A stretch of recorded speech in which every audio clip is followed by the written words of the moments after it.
बद्धकोष्ठ या रोगाने पीडित असते. हसत नाही ती कधी. पोट भरून हसणं पाप समजतात ती व आनंदानं जगणं हे पाप समजतात ती. परंतु असं आनंदानं जगायचं नाकारणं याच्यासारखा मात्र दुसरा शाप नाही. आता मंगेश पाडगावकरांना हे बाळू जोशी नक्कीच रस्त्यात वाटेत मैफिलीत कुठेतरी भेटले असतील, सापडले असतील, आढळले असतील. तेव्हाच तर त्याने ही कविता लिहायचं नाही. यात काहीच पाप नाही. उगाच कोण कशाला लिहिलो. आता सिगारेटचा जेव्हा तुम्ही मजेत घेता मस्त झुरकान आवडलेल्या आमटीचा आवाज कधी मारता भुरका. आता सिगारेटचा झुरका मारायचा सोडा, कारण cigarette smoking is injurious to health. पण आवडलेल्या आमटीचा भुरका मारायचं नाकारणं याच्यासारखा मात्र जरा शाप नाही. जबरदस्त डुलके ते धर्मग्रंथ वाचता वाचता लहान बाळासारखे तुम्ही खुर्चीत पेंगू लागता, घुरू लागता. अहो भागवत कथेत जाऊन ढाढाळून झोपणारी माणसं आपण बघतोच ना, खरं का नाही? त्यांची त्या महाराजांसमोर ब्रह्मानंदी टाळी लागली असते. तुमची लागत नाही ते काय करणार.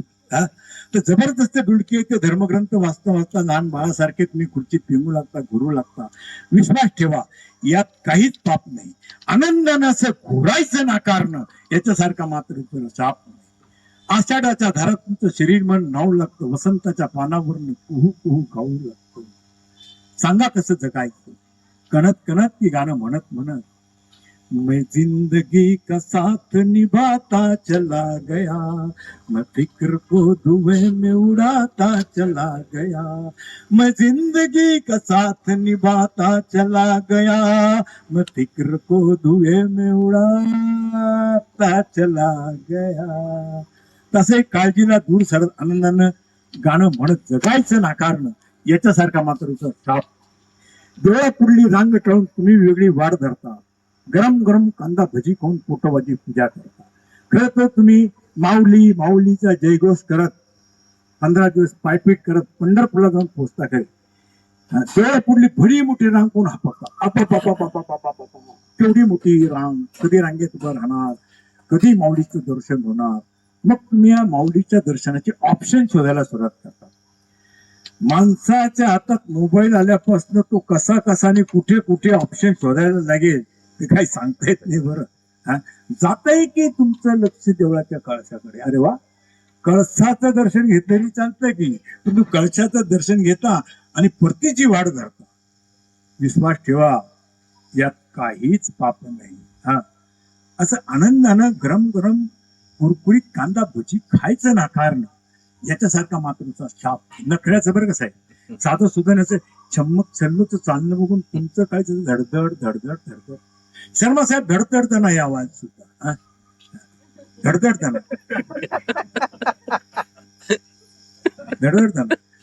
तर तुम्हाला सांगतो, नखऱ्याचं चालणं बघून तुमचं काही धडधडतं, पण यात काहीच पाप नाही. असं कुणाकडे पण तुम्हाला फडफडा असं वाटलं तर फडफडायचं नाकारणं याच्यासारखा मात्र शाप. प्रेमाची हाक येते, कधी इकडनं येते कधी तिकडनं येते, कोणत्या वयात आणि कोणत्या येते तू शकते. पूर्वी फक्त कॉलेजातली तरुण मुलं मुली एकमेकाला आय लव्ह यू म्हणून प्रेमात पडायची खरी. पण आता ती माध्यमिक विद्यार्थी सोडा, प्राथमिक विद्यालयाची सोडा. अहो त्या केजी ज्युनियर केजी मध्ये पोट्टापोट्टी सुद्धा एकमेकाला असा फ्लाइंग किस पोचत प्रेमात पडायला लागले. प्रेमात पडायला वयाची अट नसते. आता तुम्ही ती जी मराठीची कोणती ती सिरियल अग्गबाई सासूबाई तिथं बघितले असेल ना. त्यातले अभिजित राजे अभि किचन सोडून आसावरीच्या, आणि आसावरी ही बबड्याला सोडून अभिजित राजा वयाच्या 60 नंतर एकमेकांच्या प्रेमात पडलेच ना. पण प्रेमात पडून थांबले असते ठीक, हो. अहो ते लग्न करून मोकळे झाले. तुम्ही आम्ही बसलो पुढचे सगळे एपिसोड डोळ्यात तेल घालून बघत आणि काही पुढची डेव्हलपमेंट बघायला मिळते. कशात काय आणि फाटक्यात. धर्मेंद्रला नाही वयाच्या 50 नंतर हेमा मालिनी रिस्पॉन्स देत बोललं आय लव्ह यू, आणि धर्मेंद्रने सुद्धा मागचा पुढचा विचार न करता मांडीवर थाप देत त्यांच्या पंजाबी अरे बल्ले बल्ले मी सुद्धा.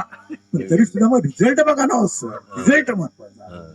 दोन गुंडस मुली त्याला झाल्यात असा रिझल्टचा फारसा विचार नाही. या वयात सर तुम्हाला कोण विचारणार आहे पास झाले नापास झाले, किती पर्सेंटेज पडले, कोणत्या क्लासमध्ये उत्तीर्ण झाला, असा हा रिझल्टचा विचार न करता मी सुद्धा म्हणण्याची हिंमत मात्र राखून ठेवायला.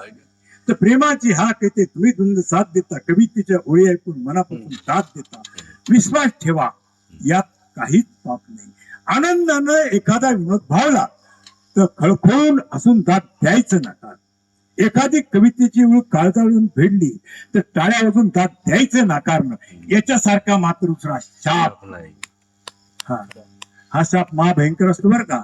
आपल्याला शेवटच्या म्हणजे diabetes, blood pressure, heart attack अशा शेवटच्या पायरीवर नेऊन उभा करतो. नेमकं आपण काय करतो माहिती का, आपल्या नसा नसातून उसळणाऱ्या रक्ताला आपण रोखतो. नाही असत आपण, नाही टाळ्या वाजत. मी असलो, मी टाळ्या वाजत, लोक काय अरे तुला विचारतं कोण. प्रत्येक जण आपापला आनंद घेण्यात मशगूल आहे. तू बसला प्रतिष्ठेला कवटाळत, नको असू, नको टाळ्या वाजू, नको आपला कांजी केलेला केटा बिस्कुट देऊ. मग ते आपल्या स्वतःच्या म्हणजे आपल्या स्वतःच्या शरीरातल्या रक्ताभिसरणामध्ये आपण अडथळा आणतो. नसा नसन गुठळ्या तयार होतात, ब्लॉकेजेस तयार होतात. त्यानंतर मात्र एन्जिओग्राफी नाही एन्जिओप्लास्टी. आणि एवढ्यात नाहीच उरकलं तो ओपन हार्ट सर्जरी कंपल्सरी आहे. मग तो कशाला त्या डॉक्टरच्या ऑपरेशन थिएटर मध्ये जाऊन उभे राहता.